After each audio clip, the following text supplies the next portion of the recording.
Hey, so in this episode, we're going to refer to like this episode getting an 8.0 on IMDb. That's not true. So every time we say that, we were misinformed.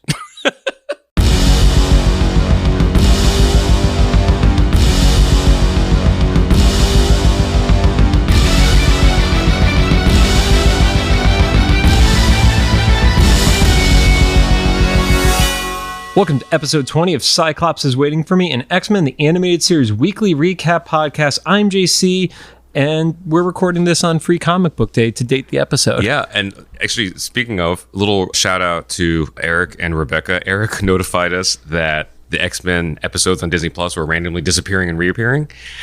So when I went home to Connecticut for a trip, I literally brought my 5 DVD sets of the show back with me to LA. Which will probably come in handy. And his wife, Rebecca, who actually asked me if I was going to Free Comic Book Day. And I was like, I don't know if it's happening here because I'm supposed to be recording the podcast with John tomorrow, and I don't think he would miss Free Comic Book Day. I mean, you can only do so much at one store during Free Comic Book Day. And then this morning you texted me like, hey, I'm going to hit up Free Comic Book Day. So I messaged Rebecca back. I was like, oh, I guess you were right. Yep. And shout out to our friends of the podcast, Golden Apple Comics, who did an awesome Free Comic Book Day thing. A bunch of free comic books. Oh, they just had like random smash. I don't know how that works. For those of you who don't know, and obviously we're about a month after this has happened, so be prepared for May of next year. All of the publishers send mini issues of different comic book stories. So like Marvel sends a Spider-Man book and an Avengers book usually. DC has 1 or 2 books. There was a Pokemon book this year. There was Scrooge McDuck this year. Last year I got one for Gloomhaven, which is a tabletop game. So there's like tons and tons of different whatever they want to promote. Yeah, it's like what do they have coming up in the next year? And I want to say it was Blackest Night issue 0, which was like a huge story for Green Lantern in 2009. Issue 0 was a Free Comic Book Day book. Wow, okay. Yeah. It kind of reminds me, it sounds like a lot like Record Store Day, or how it used to be. Because I've never been to that one. So back in the day, Record Store Day was like when indie record stores would have cool exclusives, like the Foo Fighters would release something separate from their label that was like a show they did in someone's garage on a vinyl. Right. Now it's completely different. It's been totally taken over by corporate America. Like Taylor Swift released a vinyl on that day. So it's like nothing like it was before, but it sounds very similar. It sounds like a lot of fun. And I'm Rod. That was our best opening tangent ever. I'm a musician. And as of recording this, we've both seen Doctor Strange Multiverse of Madness. This is the opening weekend. But hopefully won't be spoilers for you because it's been a month, I think, by the time you hear this. But we'll warn you about spoilers if we happen to dive into anything tangentially, because minor spoiler, there will be a couple tangent points that connect with that movie to what we're talking about here. Speaking of, Cyclops is Waiting for Me. It's a weekly podcast series where we're going back and watching every single episode of the original 1992 X-Men, the animated series in the original intended script order, building up to the release of X-Men 97 coming in Disney Plus in 2023. Some quick reminders. We are a recap show of a series that came out 28 years ago. I have to change that in the script. And there will be spoilers, like Rob was saying. If you don't want it spoiled for you, pause the podcast, watch the episode, and come back. Hopefully you can find the episode. One thing we did find out is if it is not on Disney Plus, all the episodes are for sale on Amazon. You could buy them at one-off episodes. So at the time we looked, I think it was like 20 episodes were missing, so it's like a $40 investment-ish. But then they just start reappearing. Yeah, they start reappearing. So who knows at this point what's happening in real life. But we will do our best to avoid mentioning anything about future episodes that we have not covered yet. And if you can't tell by how we're talking about Disney and Disney Plus and episodes disappearing, we are not affiliated with or sponsored by them in any way, shape, or form. And after today, probably not going to be. Don't forget to follow us on social media at Cyclops IWF Pod on Instagram, TikTok, Twitter, and Facebook. And of course, make sure to follow us on all your favorite podcast services. Finally, we're recording these episodes in batches right now, so if we're reacting to any news about the upcoming series, we'll be a few weeks behind, like the Doctor Strange stuff, which that actually works out, so you don't have to worry about tuning in and being like, oh, I haven't seen it yet because I only saw it on the 3rd day when it was released. Like, you have a month now. You're in safe territory, and we can all geek out or complain together. But we'll give warnings just in case. But on to the show. Today, we're going to be talking about Season 2, Episode 11, titled Mojovision. It aired on February 5th of 1994. It currently sits at a 8.4 star rating on IMDb. Rod, this is one of the highest star ratings of the series so far. I wish you could just see my face. I'm seeing this for the first time, like in real life right now, that star rating. Oh yeah. I make notes and don't tell Rod about it until we get into the actual episode. Okay, this was fun, but I don't. This is not. I don't think that this is that great of an episode. I don't know how star ratings work on IMDb. I'm assuming it's just people voting. It wasn't bad. People really like Longshot and Mojo. I don't know. Or maybe that's the meta joke because the whole show's about rating. The episode's about ratings. I don't know. People on IMDb are not that clever to get into the meta about ratings. Let's be real. So let's kick it off. It starts out with the character Longshot. And Rod, I love to play this game. What do you know about Longshot aside from what we saw in the episode? Nothing. I remember the action figure, and I forgot his name until they said it. But I did remember him because I had the action figure when I was a kid. And what is the defining feature about Longshot aside from his blonde mullet? My note literally says, I don't know this mullet. I can vouch. His note actually says that. So Longshot, because he is a being from an alternate dimension, actually only has 4 fingers per hand. Oh, I didn't notice that. I don't actually know if they addressed it in the animation, but that is a comic canon thing for Longshot. That's funny because the way they portrayed him in this, he's supposed to be like super sexy, action star, and like, okay. I mean, he's still a good-looking dude. Like, just by having a lack of a pinky or whatever doesn't make him not good looking, Rod. But it starts off with this character, Longshot, and he's fighting these brown flying monsters. They look like they are inspired by the Brood, but they are not as... They're a little more generic, like alien shape. They don't actually feel like the Brood all the way to me. Which kind of tracks because if we find out more, this is a show and stuff, so it might just be like a copycat from something, from the actual Brood thing or whatever. Also, I love the soundtrack in this because it's 1,000% Ron. Yeah. Ron Wasserman. It's just like this glam metal, like chase music. It was very like 80s, 90s inspired, no doubt. So Longshot hops into a car and there's like a whole chase scene, and then they're like transitioning to being underwater.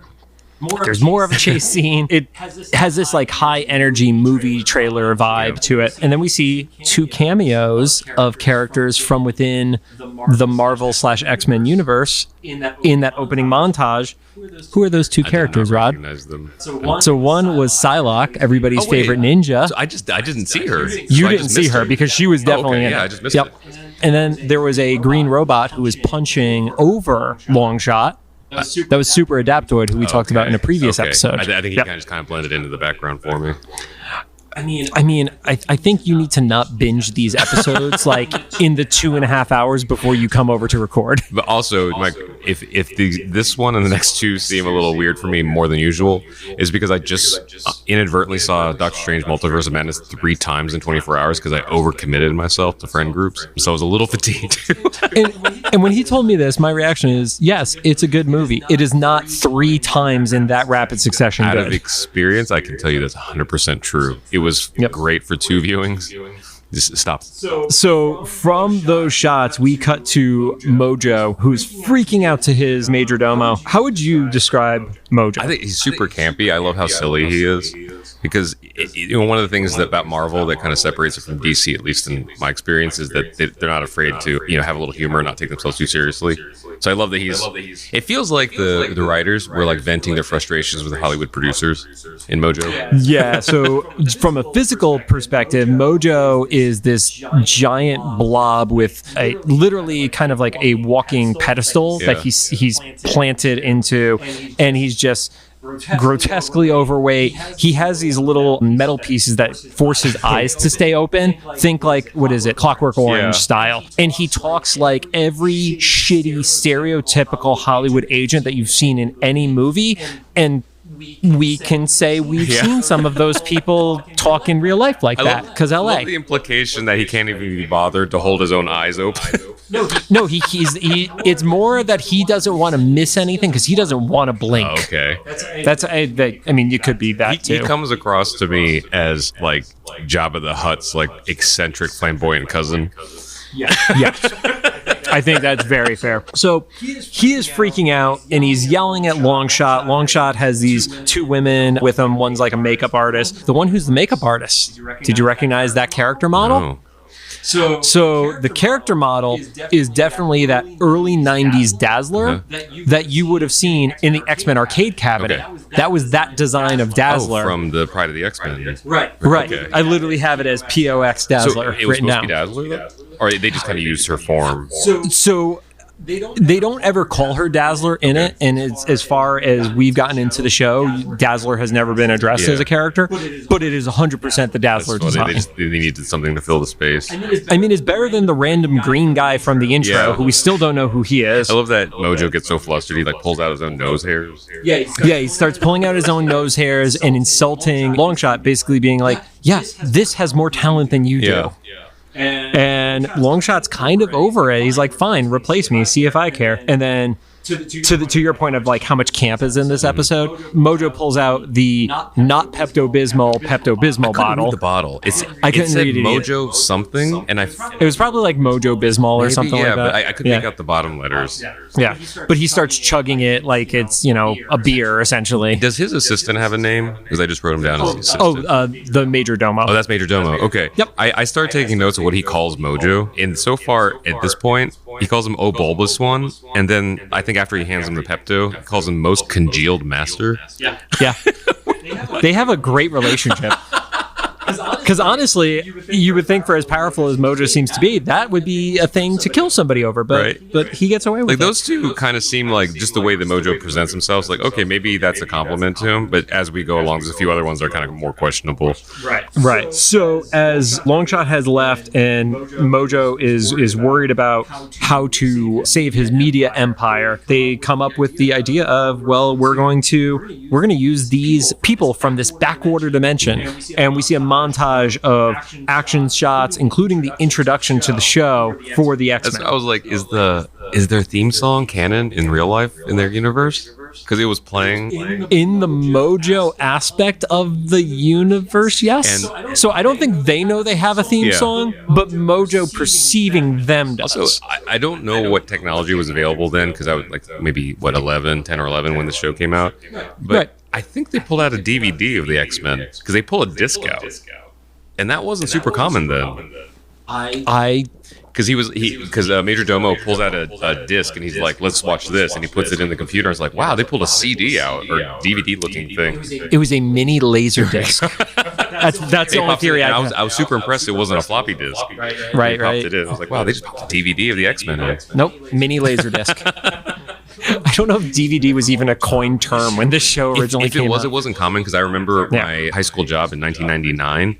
It was such a big deal to have DVDs in store. I worked at the electronics department in Walmart, and we had a wall, quote unquote, of DVDs, and there were maybe 9 or 10 DVDs on that wall you could buy for $35 a piece. And it was like Prince of Egypt and like maybe The Matrix. I remember one of my early DVDs, which is a movie that did not need to be a DVD, was Goodfellas, and it was when DVDs were not even able to store the entire movie on one side. So it was a double-sided DVD that I had to switch halfway through the movie. Yeah. Oh, wow. We're just revealing our age. But Mojo ends it by seeing the potential of the X-Men and says, well, Mojo can make a star out of anyone. So we cut to the real world, or the X-Men's world, where Cyclops and Jean are buying a TV and talking about how advanced the disc was. We cut to the opposite side of that, where they're talking about how the TV has 1,300 scan lines. I was going to say, that shows our age, is that, man, scan lines, literally, instead of pixels. Yeah. I had genuinely forgotten that was the resolution, of that time period. But then Cyclops brings something up that I don't think was a thing even at that time or now. Yes, if the TV itself has surge protection. I was like, the TV wouldn't. Right. No. You usually plug your. I can't see a TV having that. We could be wrong. Maybe. I'm not going to research it. I'm not an engineer or whatever, or an inventor or something. So if you know about that, maybe it does have it built in. I'm not sure, especially a CRT TV, because I don't know. It's just a giant tube with a bunch of explosives in it. Yeah, but basically he is making comment that there was an unfortunate accident because TVs just seem to explode in their house, in their mansion. They made a quick reference to Jubilee, but the TV salesman is just like, what? The TV salesman does not care. He's just like, I'll check in the back or something like that. At that point, Mojo pops on and he begins talking like that stereotypical agent producer like we've mentioned, and essentially acts as though the deal's already closed. Mm-hmm. Like he's offering, but not really offering a choice in the matter. That's also super accurate. The one thing I did love is, hearing about contracts, we always hear things like non-disclosure, non-compete, exclusivity, all those phrases. Those are pretty common ones we hear. But Mojo drops in the non-survival clause. I heard that, but I didn't catch it. Oh, yeah, that's funny. Yeah. So he pretty much snaps when Jean and Scott are just like, no, like, fuck off, weirdo. I love my note says Cyclops is confused, so he defaults to yelling. You have the best notes when it comes to Cyclops. Yeah, Cyclops declines. Mojo is offended by it. He zaps Scott like through the TV. Yeah. Like, not into the TV, but like the TV emits something to zap Scott. Right. And then he proceeds to yell at Scott, calling him One Eye, which at least better than when Blob called him Four Eyes, which made no sense. And then Cyclops reacts by shooting a bunch of this poor guy's TVs in his store because Mojo's popping up all over the place. Wolverine pops in along with Storm and Beast. And that was when Spiral appears. And Rod, what were your thoughts on Spiral? I like Spiral. So I actually knew her first. Well, I probably saw her in this, but didn't think anything of her because they kind of made her a side character in this episode. I really know her from the Children of the Atom video game. Right. And so I had a much more badass impression of her than this show gave her. Right. So for those of you who are listening without watching the show first, Spiral is a woman from Mojo's dimension. She has extra arms and like vaguely samurai themes. Yeah, a little bit of a samurai vibe to her. The motion that she takes, and this actually carried over to that Children of the Atom fighting game that you're referring to, it's not like capoeira, like dance fighting, but she is almost taking like ballet style movements with her combat. Yeah, lots of twirling and stuff. Right. But she also apparently has the ability to teleport people. So when she shoots all the X-Men, it teleports them out, and then she essentially walks back through the TVs back to Mojo's world. So we come back from the commercial break, and you see a mountain with Mojo's face in it, and the entranceway was kind of weird. It was just like this big area like filled with light. And we assume like this is where the live studio audience must be. And I didn't recognize anyone in the audience. Were we supposed to? So there are two characters in the audience that are Marvel related that you would know. Okay. And then there are a few that are not at all. Like they're like Easter egg type people, but there are two. Okay.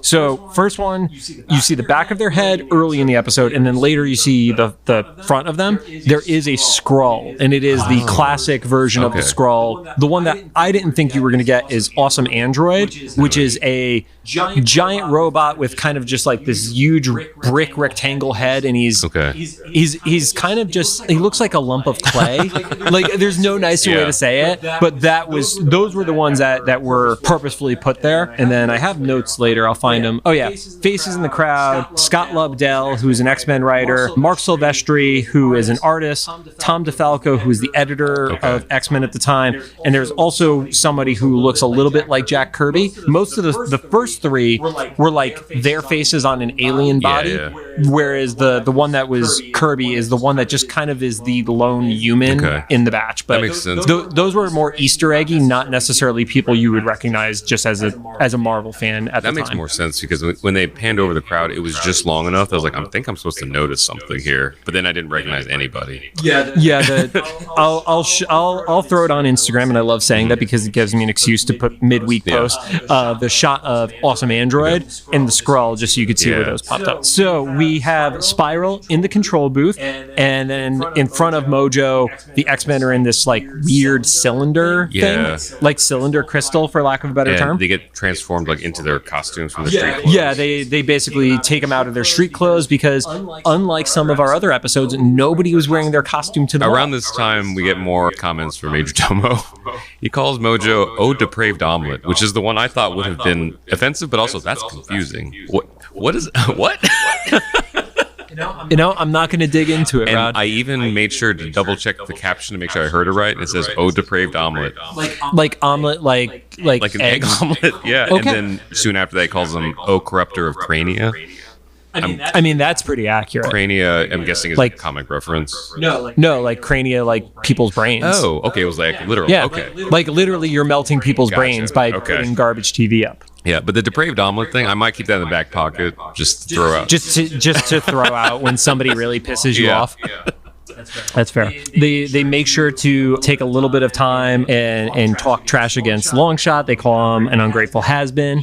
Beast decides to say the whole, like, you know, power corrupts and absolute power corrupts absolutely, as seems evident here. And Mojo just kind of like blows it off. He's like, does not care about it. It's like I don't know if he's oblivious to the fact that Beast is talking shit on him, or he just really doesn't care that Beast is talking shit on him. I kind of got the impression that he's been through this thing so many times. He's like, yeah, whatever, they all say this.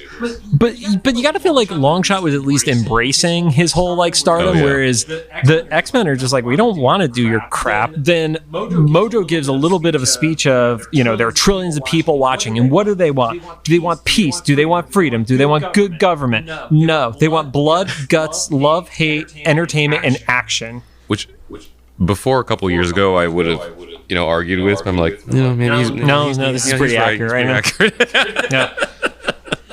Maybe that's why it has such a high star rating, because they literally predicted stuff from 30 years ago. It's sad. So obviously the X-Men keep refusing, and then I believe Mojo refers to them as performing cattle. Yeah.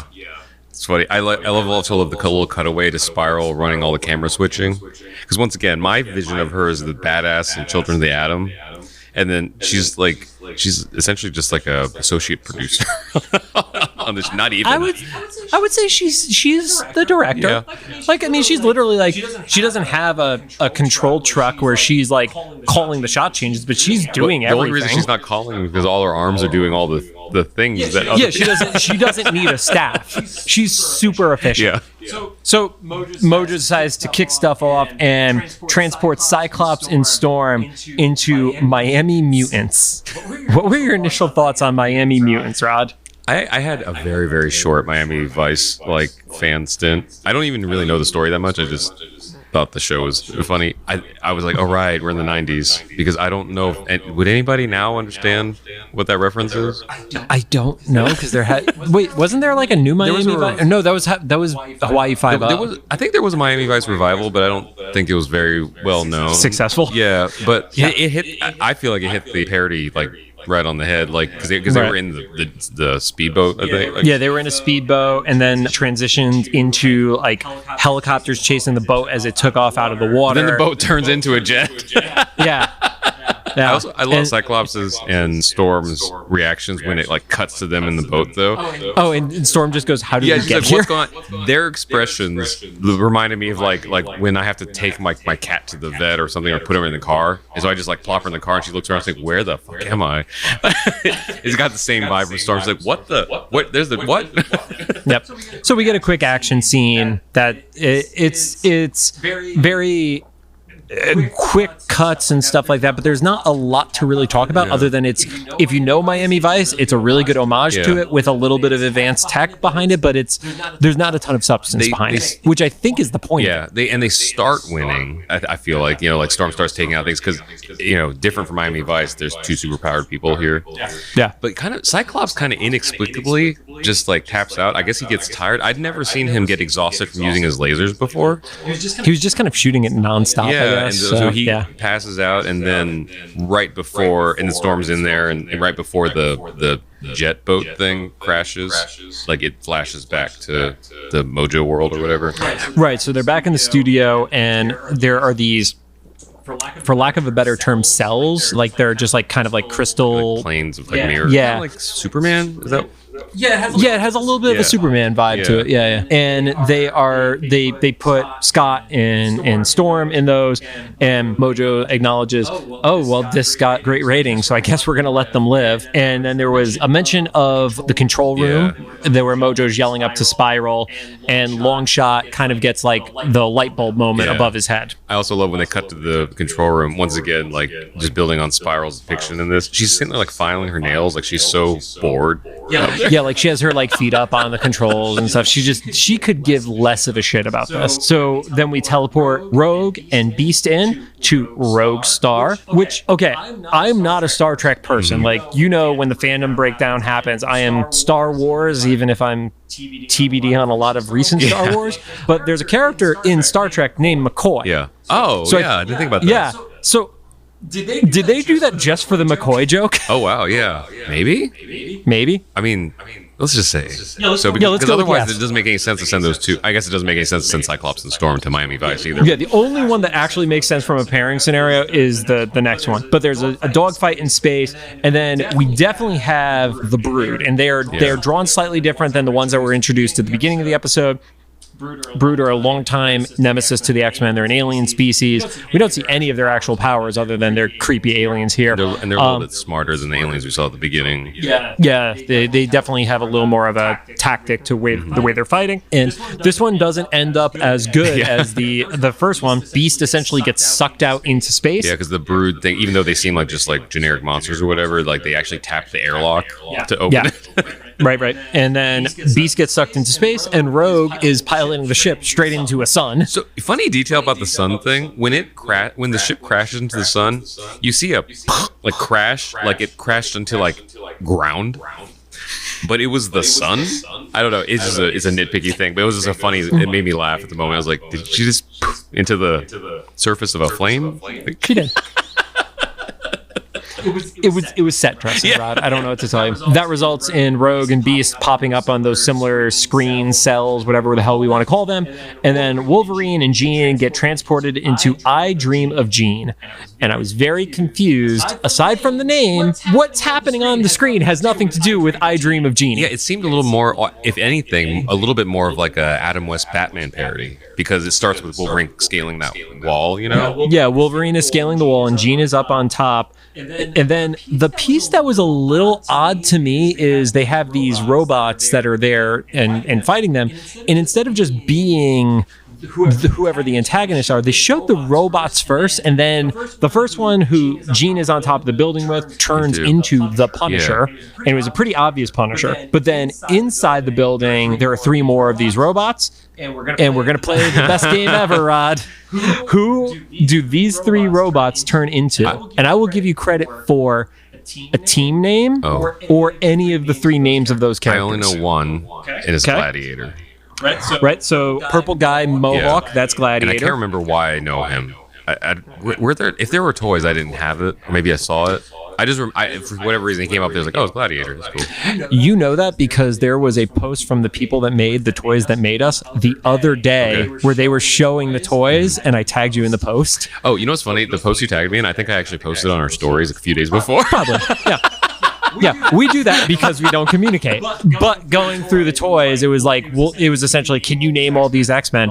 The last one was Gladiator. Okay. You know, actually, now that we say that with the Toy Biz toys, I can picture the package of the toy in my head, so I definitely saw it. I never owned it. Like, that's where I know it from. So the other 2 that you do see pop up are also members of the Shi'ar Imperial Guard, which has never been addressed so far in the show, but they are Marvel Universe characters who interact with the X-Men. You have Earthquake, who is this gray alien-looking guy, and then you have Flashfire, who, from my reading of X-Men, I've seen more Flashfire than I have of Earthquake, for what that's worth. I did really appreciate that there was comment about it being an educational show. I Dream of Genie. Yeah, I Dream of Jean specifically. So as they're fighting and such, Jean says, you know, what is TV if not electronic images created by machines? Yes, which, thank you for describing how technology works. She does. But then she decides to use her psychokinetic energy, and that was one of the ones that threw me off because I've heard, you know, they always refer to it as telekinetic energy, or the fact that she's psychic. I've never heard, at least maybe it just is how they referred to it pre the animated series, but I never heard psychokinetic being the way to talk about what Jean is able to do. This moment I didn't remember before watching this, and it kind of reminds me of the convolutedness of how some things will get in the 5th season, the final season.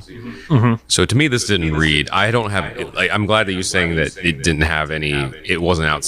It didn't exist outside of the show, because it doesn't make sense to me in the context of Jean's powers. Of like why she's in super exposition mode. Like, who are you talking to?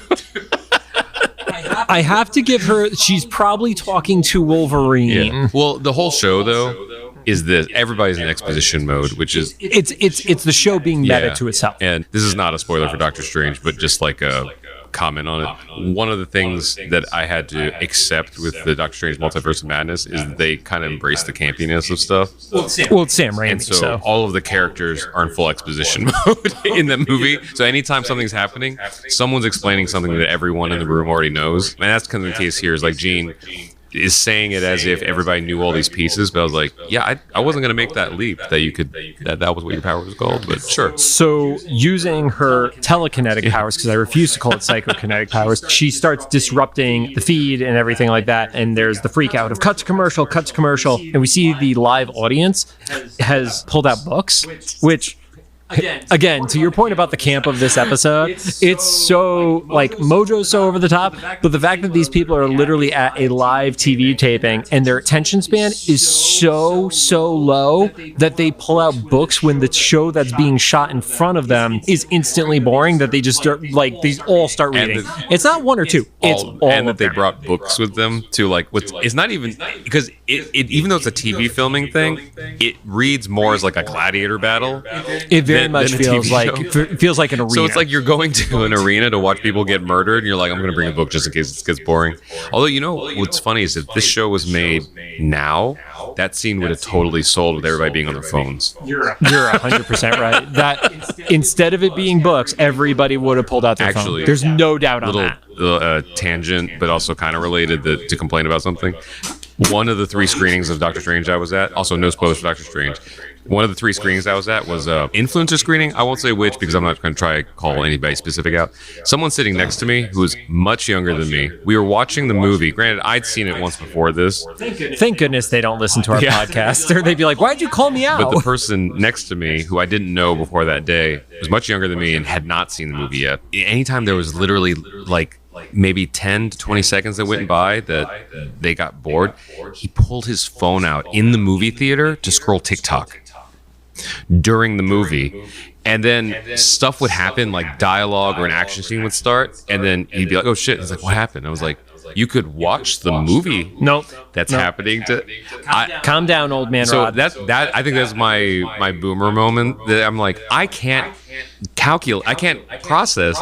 We're not even Gen X, and you keep calling us boomers, Rod. I can't process though being at a movie theater, and he wasn't even on the side. Like, we were both in the middle of the middle row. Why are you here?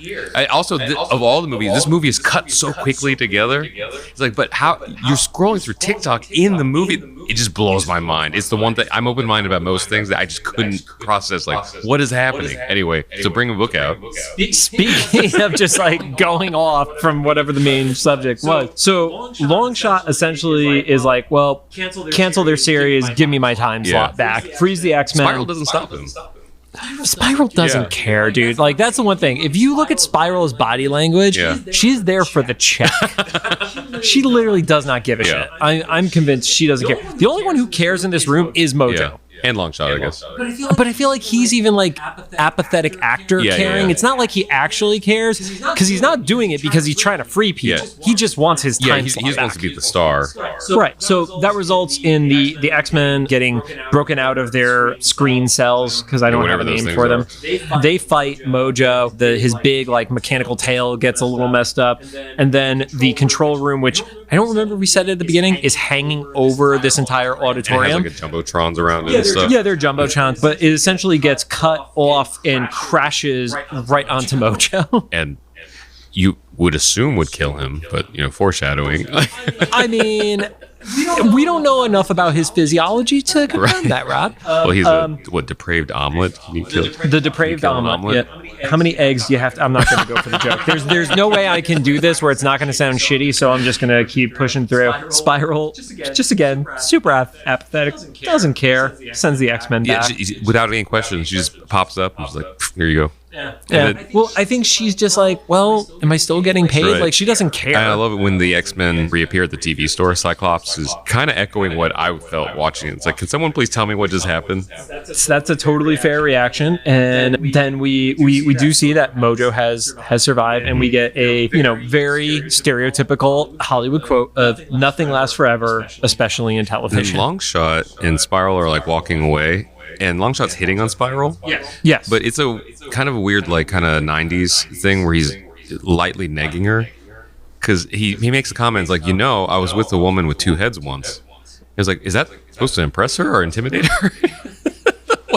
What kind of pickup line is that? Because she has several arms. Yes, no, I understand the concept, Rod. I'm processing and thinking we should just keep going with the episode. So we get our final jump over to the Savage Land, and because that was actually a smooth transition. Because Mojo was like, "Well, look, there's a dinosaur show," and he points at a screen. Right. And Xavier and Magneto see this citadel in the distance. There's a little bit of acknowledgement that Magneto is responsible for that being there. And they see a woman who is fighting this dinosaur who's bipedal, green, pterosaur-looking guy who we all know is Sauron. And Xavier wants to make the move to help, but Magneto stops him. And then you see Sauron uses his hypnosis powers and basically this woman stops putting up any sort of fight and carries her off into the distance. Yep. And then with the not to be continued. No to be continued. It's weird because nothing kind of happened in this episode. It was very much a one-off episode. If you didn't have the Xavier stuff, it could literally have been plugged in anywhere in the entire series, and I don't think those are bad things for a show. It's like, it's a little bit of the like Buffy Monster of the Week thing, but there was no overarching story. It had to fit in perfectly alongside. It had the energy of a clip show, but without clips from previously, It's weird. Actually, you know what? It kind of reminds me. Remember when Rick and Morty did their multiverse clip show? Of course. It kind of reminds me of that, where it's like it is a clip show, but if stuff is not recycled, clips. Right. So, interestingly enough, in Eric Lewald, what's the name previously of on X-Men?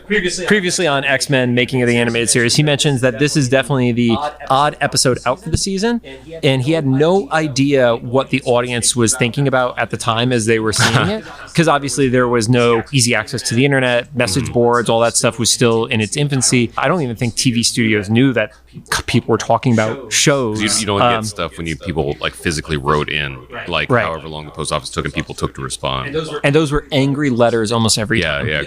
Nobody ever wrote good things to studios. But he also acknowledges this is the episode that had no personal X-Men story with it. It kind of makes me wonder if it was a bottle episode or not. Because I don't know much about animation production. Because like when you actually look at like the script, not much is happening story and dialogue wise and stuff. Right. But also I don't know if that means it was more complicated because they had to describe a bunch of fights, or do you just script out like fight scene occurs and then whoever's planning out the storyboarding like deals with like exploding helicopters or whatever. Because like a lot of it, it was just like these two get dropped into like a dangerous situation and they blast their way out and then almost die, and then it cuts to back to Mojo World. Right. But he did also acknowledge that Mojo ends up being, over time, acknowledged as one of people's favorite guest villains of the show. And the piece that helped was the stakes seemed real just because of how powerful he was. And he was basically using the X-Men as toys. So a kid with their toys, if they don't care about the toy anymore, you throw it out, throw out the mutant, you're killing the mutant, kind of thing. And then the only other piece of trivia that stood out to me on IMDb, so I did not confirm any of this, but the name tag on the salesman is Calamari, and the executive producer of the show, his name is Joseph Calamari. Okay. So again, I don't do homework on this. I look up a few things and then I put blame if it's incorrect on that. But that was like kind of the Easter egg. But yeah, that's all my notes, Rod. Awesome androids, Skrulls, Jack Kirby, and Calamari. Yeah, it was just a fun little ride. Like, it wasn't a bad episode at all. I am a little confused how it got a higher rating than some of the other episodes we've seen that had story in it. But I mean, I look at the ratings on Moon Knight and I'm completely confused. Wait, that's good or bad? It's way higher than I would have given the episodes. I can see that. Actually, good timing. And I say this as somebody who enjoyed parts of Moon Knight. It's like a 6.5 show to me. Like, some of the episodes creaking at 8 or higher, it doesn't fit for me. Moon Knight, to me, and I mentioned this to you in a text, that I couldn't decide if the way it wrapped up was confusing and convoluted or clever. Judging on what other people are talking about it is a little convoluted and confusing more than clever. My problem is I read the arguments online where people are talking about it, and their arguments of why they like it are absolutely the reasons I didn't like it. So I'm like, you and I are different wavelengths as human beings. Yeah. Exactly. I think at the end of the day, I had fun with the show. And so it's like, okay, so I'm not going to read too much into it. And speaking of like Mojovision stuff, fun episode, didn't amount to much. I kind of, without giving out too much personally, kind of feel the same way about Doctor Strange Multiverse of Madness. Super fun ride. Didn't amount to a whole lot. A few things. Also, hot take here for me. I saw Everything Everywhere All at Once before Multiverse of Madness. And up to this point, I have not watched that. And that made Doctor Strange kind of disappointing to me. Just because it's Everything Everywhere All at Once is another multiverse story. Granted, it's not a superhero story, but I just was continuously like, it's such a great movie. I've seen it several times now. It made me compare everything from how they did multiversal travel in Doctor Strange to that. And I think if it was the other order, I still wouldn't have rated Doctor Strange as like a masterpiece, top 5 Marvel movies of all time. But I think I would have had more fun and then seen Everything Ever All at Once. And that is relevant to this episode because I think we all have to agree the best method for multiversal travel is Spiral in her dance lasers. Yes. So on that note, thank you guys for joining us. If you have any thoughts, please make sure to drop them into the comments for the official Instagram post of this episode or the YouTube upload. If you like what you heard, we would appreciate a rating on the podcast app of your choice. We would really appreciate 5-star ratings, but we obviously will take 4. And if you feel like this deserves a 1, maybe don't leave it. You can find us on Apple Podcasts, Anchor, Spotify, Google Podcasts, CastBox, and whatever other multiversal podcast services exist. I'm sure in some world I figured out how to get us onto Facebook, even though they killed the Facebook podcast Someone feed. tell me what a depraved omelet is.